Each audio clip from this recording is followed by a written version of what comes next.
কম্বোডিয়াতে একটা গাড়ি অ্যাক্সিডেন্টে মাইক্রো আর এমনকি প্রাইভেট মোটরসাইকেল অ্যাক্সিডেন্টে 2 জন আহত, গুরুতর আহত।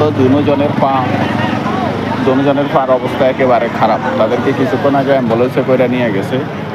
সাথে সাথে পুলিশ চলে আসছে এখানে, তারা মাপামাপি করতেছে কতটুকু দূরত্ব বা কতটুকু দূরত্ব কী হয়েছে না হয়েছে। এখন সব কিছু কমপ্লিট করার পরে গাড়িটা নিয়ে যাবে, মোটরসাইকেল এই গাড়ি করে নিয়ে যাবে। তারপরে যে ড্রাইভার, এই ড্রাইভারকে গাড়ির ভিতরে অ্যারেস্ট করে ফেলছে অলরেডি। এর গাড়ির ভিতরে উঠে রেখে পুলিশে নিয়ে যাবে। এই যে বাঙালির বীর, আমাদের সকল বাঙালি সবাই সামনে চলে এসছে দেখার জন্য। কারো সামনে হয়েছে, কারো পিছনে হয়েছে, মানে সবাই এক একজন এক এক মন্তব্য করতেছে।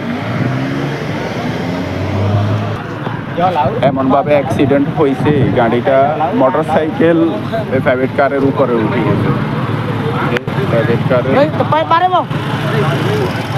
প্রাইভেট কারের উপরে থেকে উঠি অনেক দূর পর্যন্ত। খুব গুরুতর হয়েছে, 2 জন কম্বোডিয়ান নিহত।